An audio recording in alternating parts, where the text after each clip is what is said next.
Ok,បងប្អូនឥឡូវនៅក្នុងមេរៀននេះគឺយើងនឹងមកសិក្សាស្វែងយល់អំពីការប្រើប្រាស់ switch ក្នុង JavaScript របស់យើងថាតើ switch នឹងដើរតួនាទីដូចម្តេចហើយវាប្រើដើម្បីអ្វីបាទ switch statement គឺមានតួនាទីសម្រាប់ត្រួតពិនិត្យអថេរមួយហើយទៅប្រៀបធៀបជាមួយនឹងតម្លៃជាច្រើនផ្សេងទៀតហើយវាត្រូវបានប្រើជំនួសឲ្យ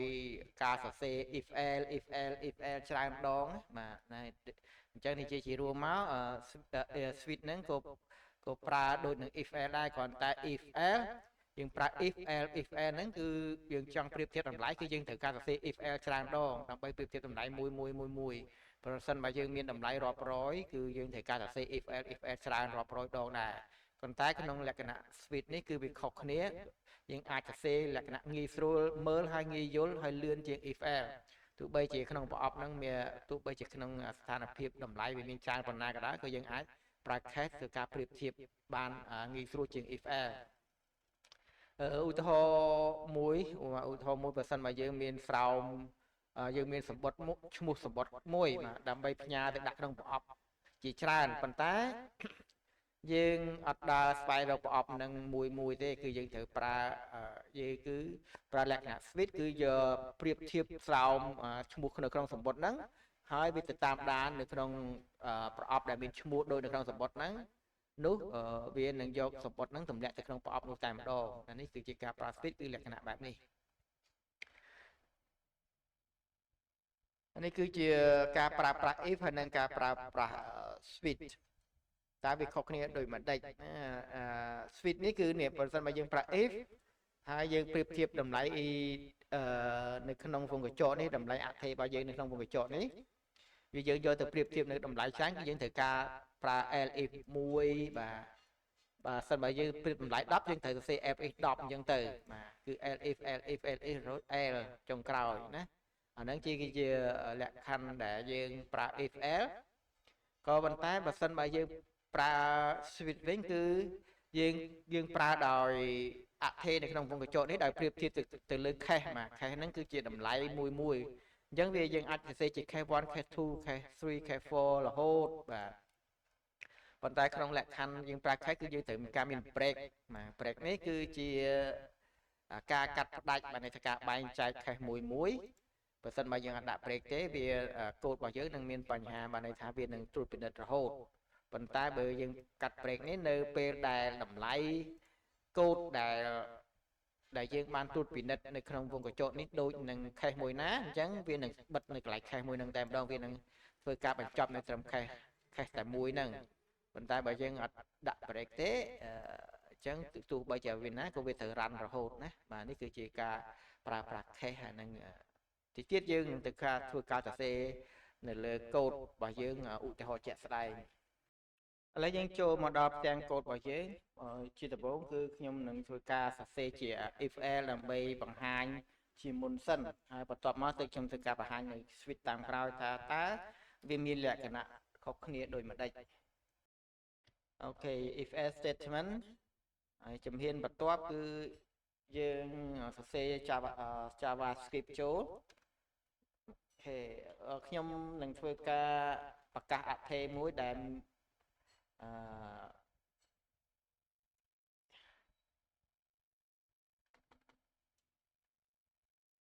number day ចាស់បាទ day number ខ្ញុំដាក់ day number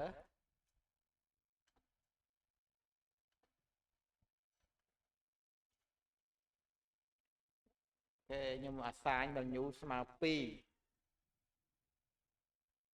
បន្ទាប់មកទៀតយើងនឹងធ្វើការយករូបមន្ត if របស់យើងគេ if day number if day number ស្មើគេស្មើ1ណាស្មើ1អញ្ចឹងខ្ញុំនឹងធ្វើការឲ្យលទ្ធផលចេញមកគឺថ្ងៃច័ន្ទចាស់បាទអញ្ចឹងយើងនឹងទាញ console.log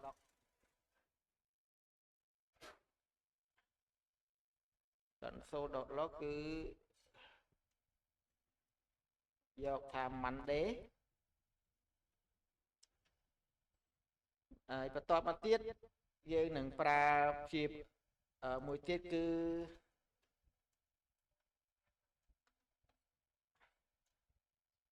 elif មែនណា elif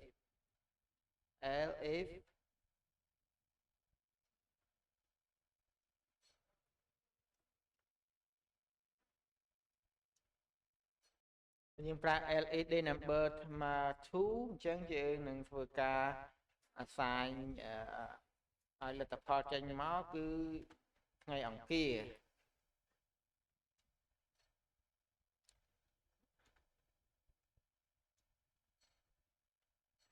dot log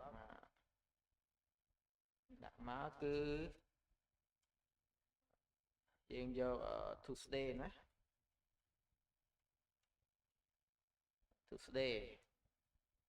អូខេឥឡូវខ្ញុំសើមួយទៀតខ្ញុំដល់យក3ចំណុចចាស់យើងសរសេរ10ប្រមាណគឺដែលប្រើ LA គឺយើងប្រើលក្ខណៈបែបនេះឯងគឺសរសេរមួយម្ដងមួយរហូតបើយើងចង់ប្រៀបធៀបនៅតម្លៃណាមួយ if day number យើងស្មើ3អញ្ចឹងយើងអាសាញវាឲ្យមកយើងឲ្យវាចេញលទ្ធផលថាជាដាក់យើងយកថាថ្ងៃទី3គឺថ្ងៃប្រហោះមែនណាច័ន្ទគៀពុធថ្ងៃពុធបាទ Wednesday Wednesday ណាអត់សំទោសដាក់ console.log ឲ្យសិន console.log គឺយើងឲ្យវាបង្ហាញជាWednesday អូខេបន្ទាប់មក L ឥឡូវយើងយកតែ3ហ្នឹងសម្រាប់ថ្ងៃបើយើងវាមាន7ថ្ងៃអញ្ចឹងយើងខ្ជិលវែងថ្ងៃយើងយកតែ3ហ្នឹងហើយបាទហើយបន្ទាប់មកយើងនឹងដាក់ L របស់យើងគឺចេញមកconsole.log គឺ Monday យើងដាក់ថាអត់មានថ្ងៃអញ្ចឹងមានតែ3ថ្ងៃហ្នឹងទេដែលចូលលក្ខខណ្ឌបើសិនបើខុស3ថ្ងៃហ្នឹងគឺវាចេញ Monday នេះគឺជា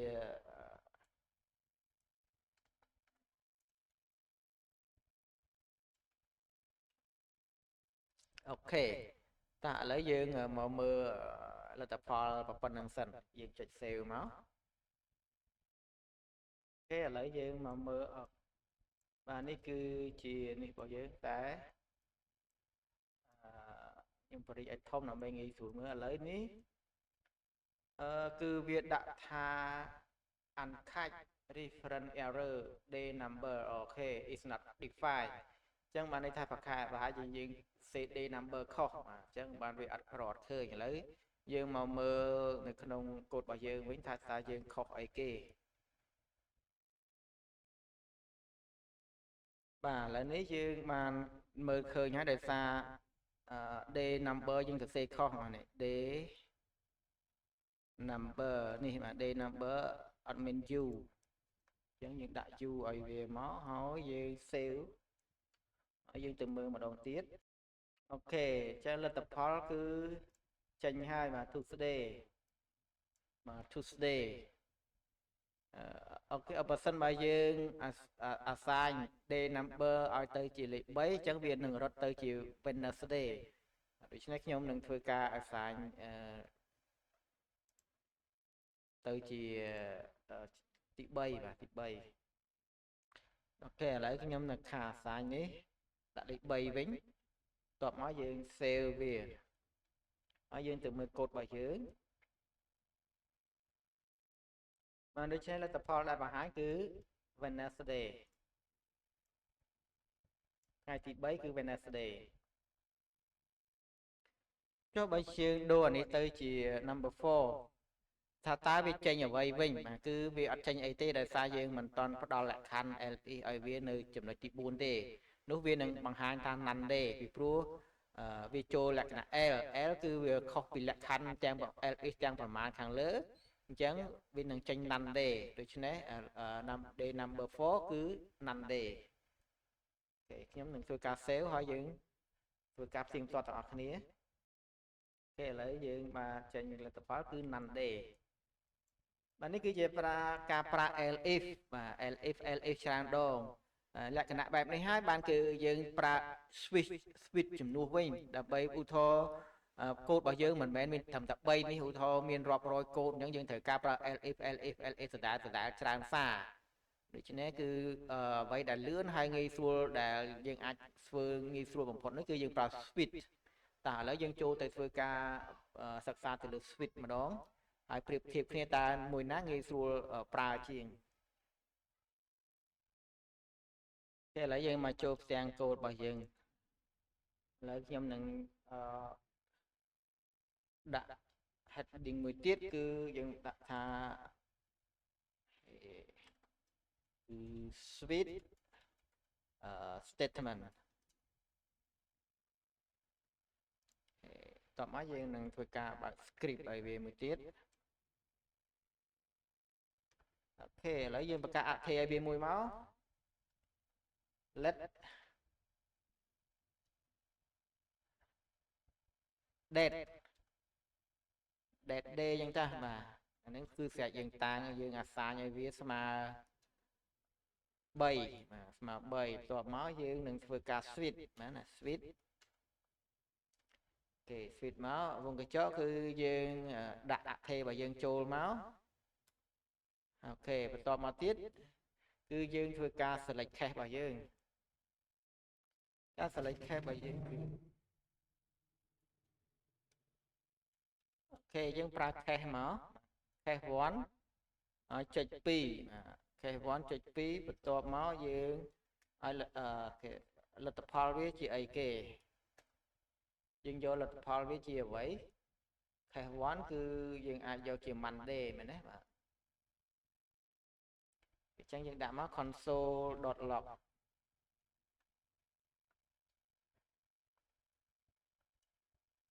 យើងយក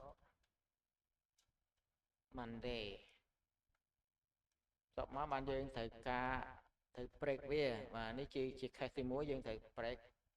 ប្រើសញ្ញាក្បៀសនេះមកហើយយើងត្រូវប្រើ cache មួយទៀតណា cache 2អូខេ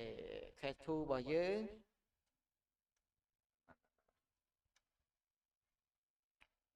cache 2របស់យើងយក Tuesday ចឹងមកណាsorry អ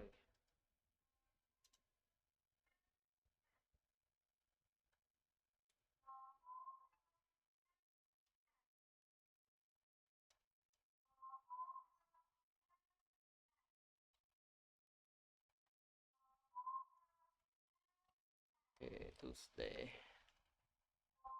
break បាទយើង complete break បាទ break ហ្នឹងគឺដើម្បីកាត់បាទបែងចែក cache មួយ cache 3 cache 3គឺយើងយក console.log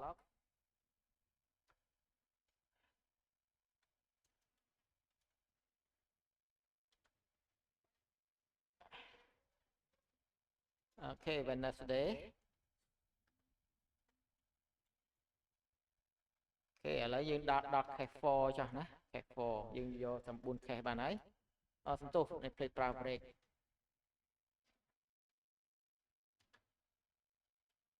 អូខេឥឡូវចូលដល់ cache 4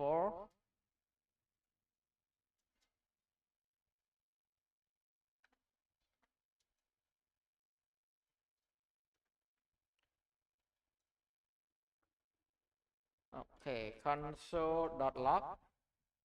គឺយើងយក Thursday មែនទេអូខេ Thursday ភ្លេចដាក់ស្វែងកណ្ដុរឲ្យ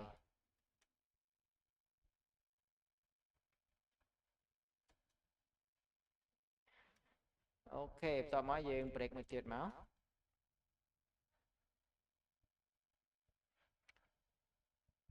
អូខេអញ្ចឹងបន្ទាប់ពី break ហើយយើងdefault របស់យើងគឺអ្វី default default ហ្នឹងគឺដូចជា L អញ្ចឹងបាទ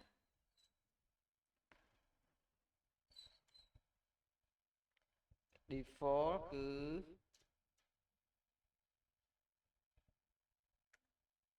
អូខេ console log គឺយើងដាក់ថា none day អូខេនេះគឺរួចរាល់ហើយបន្ទាប់មកយើងនឹងធ្វើការ save វា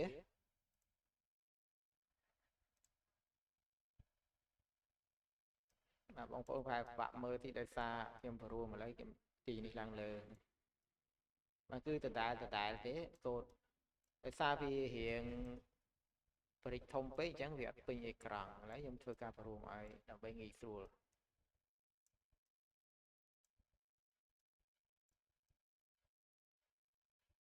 បាទនេះពី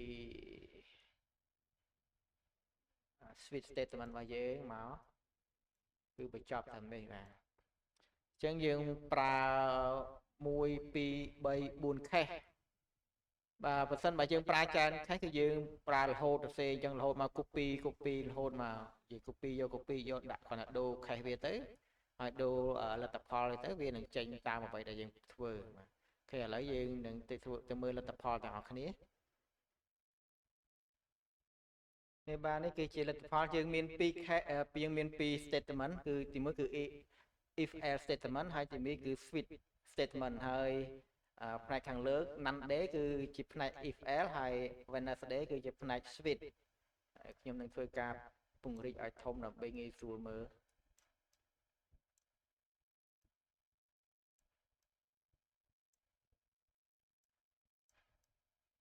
បាទអូខេនេះគឺបាទនេះគឺ Monday ហើយនេះគឺ Wednesday ដោយសារនៅលើ switch របស់យើងគឺយើងដាក់លេខ3អញ្ចឹងវាចេញជា Wednesday ឥឡូវយើងទៅការបដូរទៅជាលេខ1វិញថាតើកន្លែង switch យើងវាចេញទៅជាអីបាទអូខេអញ្ចឹងខ្ញុំនឹងធ្វើការបដូរ switch នេះ switch របស់យើងនេះបដូរមកលេខ1ណាបន្ទាប់មកយើងនឹងធ្វើការ save វាបាទដូច្នេះវាក៏ចេញ Monday មកបាទ Monday បើសិនបើយើងដូរទៅជាលេខ7ថាតើមានអ្វីកើតឡើង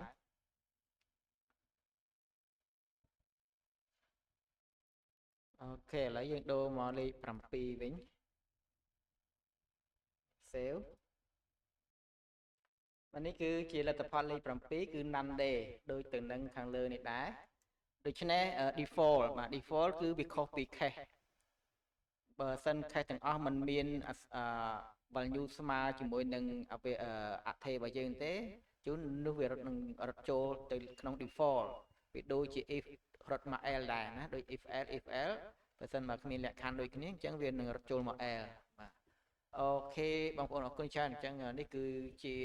ការចែករំលែកមួយថ្មីទៀតក្នុងការប្រើប្រាស់ switch នៅក្នុង JavaScript បាទអរគុណច្រើនហើយបើសិនបើបងប្អូនចង់បានឆាប់កុំឲ្យខកខាននៅមេរៀនកុំភ្លេច join channel ដែលខ្ញុំបានដាក់ link នៅខាងក្រោមក៏ដូចជា scan QR code ចូលក្នុង channel ទៅនោះនឹងមានមេរៀនជាបន្តបន្ទាប់ដោយមិនបាត់បានខកខានអរគុណច្រើនជម្រាបលា